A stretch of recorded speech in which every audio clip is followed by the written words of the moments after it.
పవన్ కళ్యాణ్ గారితో నిన్న మీటింగ్ తర్వాత బొలిశెట్టి శ్రీనివాస్ మాట్లాడింది ఆయన వ్యక్తిగత అభిప్రాయం.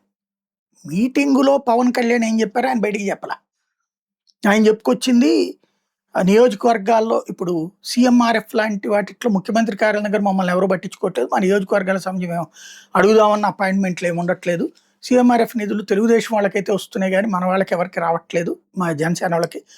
ఈ విషయాన్ని మేము పవన్ కళ్యాణ్ నోటీస్కి తీసుకెళ్ళాం.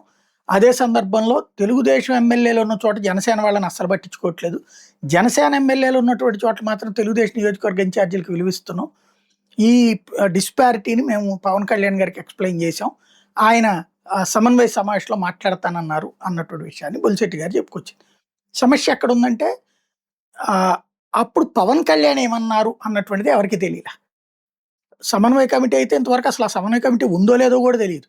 22 నెలలు అయింది. ఇంకో 2 నెలల్లో 2 ఏళ్ళు అయిపోతుంది.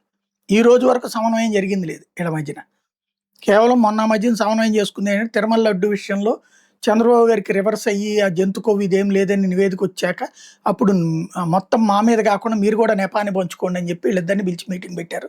అదే జరిగింది పవన్ కళ్యాణ్ను మాధవ్ని పిలిచి. అది తప్పించి మరి ఏం జరగలేదు. కాబట్టి ఇక్కడ సమస్య అట్లాగే ఉండిపోయింది.